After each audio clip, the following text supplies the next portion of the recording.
أزواجك وبناتك ونساء المؤمنين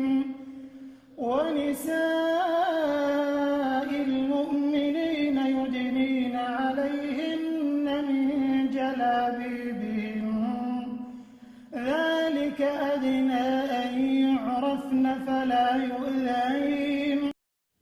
Assalamualaikum warahmatullahi wabarakatuh. Alhamdulillahirrabbilalamin. Wassalatu wassalamu ala asrafil anbiya'i wal mursalin Sayyidina wa maulana Muhammadin wa ala alihi wa sahbihi ajma'in.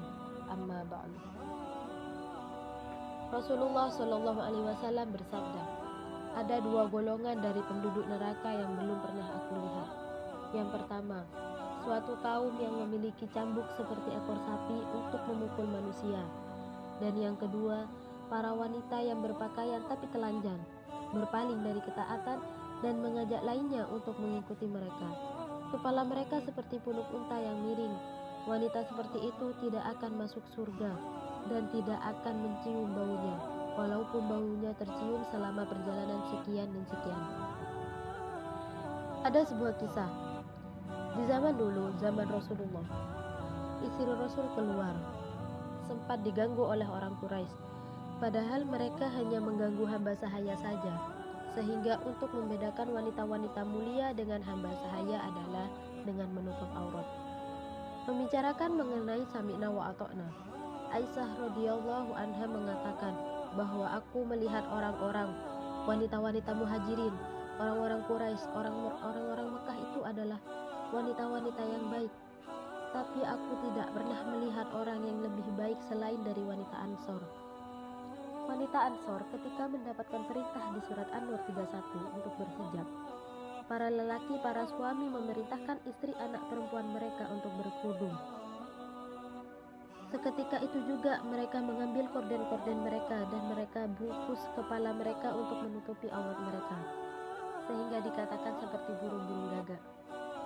Jadi mereka mendengar ayat tersebut, mereka langsung patuh tanpa banyak tanya. Kalau di zaman sekarang, orang-orang ketika mendapat perintah dari Allah, alasannya banyak. Ada yang bilang takut jelek, enggak nanti aku gak trendy, ketinggalan zaman, dan segala macam. Jadi Allah Subhanahu wa Ta'ala sudah mengingatkan kita, jangan sekali-kali engkau mencari alasan. Ketika Allah menetapkan perintah suatu perkara untukmu, maka kalau kita belajar dari wanita Ansor, dan kalau kita ingin menjadi perhiasan dunia, wanita solehah, Allah menginginkan kebaikan untuk diri kita. Apa susahnya dengan husnuzon kepada Allah, dengan baca basmalah kita tutup aurat kita. Syariat Islam mewajibkan wanita mengenakan jilbab, yakni berpakaian yang benar-benar menutup aurat. Tidak lagi agar kaum wanita tidak terjerumus.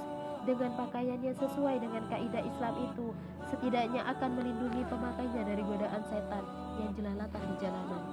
Bagi wanita yang memakai jilbab, pada umumnya bisa merasakan adanya semacam kendali diri untuk tidak melakukan hal-hal yang terlarang dan dicela oleh syarak. Dengan kata lain, jilbab dapat dikategorikan sebagai pengontrol perilaku wanita guna menyelamatkan kehormatan dirinya dari berbagai macam godaan dan rongrongan setan. Seorang wanita jika telah menginjak dewasa atau balik atau telah mengalami masa haid, tidak boleh memperlihatkan tubuhnya kecuali bagian muka dan telapak tangannya.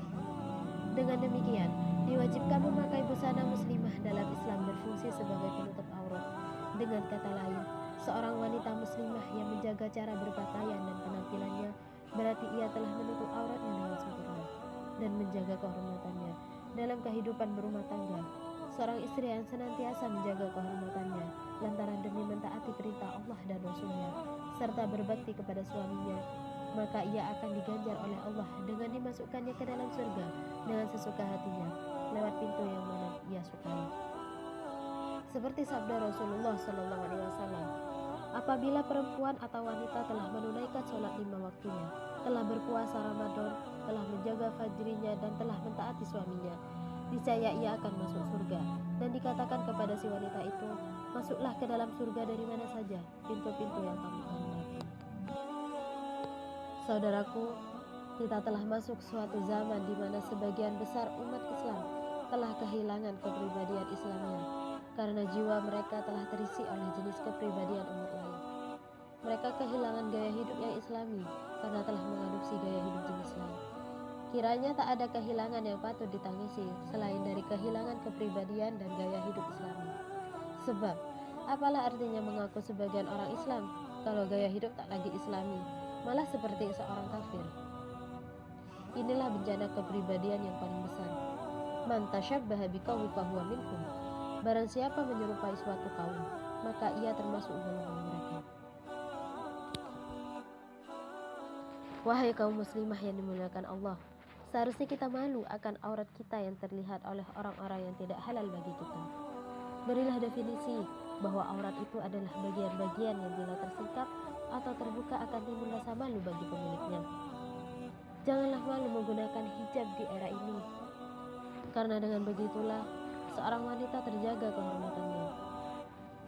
Sesungguhnya Allah menjadikan rasa malu sebagai mahkota kemuliaan seorang muslimah. Apakah kita tidak pernah menyadari suatu saat nanti jika kita meninggal, semua tubuh kita akan ditutupi dengan kain kafan dari ujung kepala sampai ujung kaki. Sampai sekarang, apakah kita masih malu menutup aurat? Biarlah orang bilang kita kuno, biarlah orang bilang kita tidak gaul, biarlah orang bilang kita soalim, karena menutup aurat itu wajib walaupun akhlaknya tidak baik. Menutup aurat itu wajib walaupun pekerjaannya itu sulit. Menutup aurat itu wajib walaupun rintangan melilit. Menutup aurat itu wajib walaupun banyak yang memusuhi. Dan menutup aurat itu wajib bagi setiap muslim dan muslimah. Alhamdulillahirabbil alamin. Hanya itu saja yang bisa saya sampaikan. Kurang lebihnya mohon maaf. Wallahu muwaffiq ila aqwamit thoriq. Assalamualaikum warahmatullahi wabarakatuh.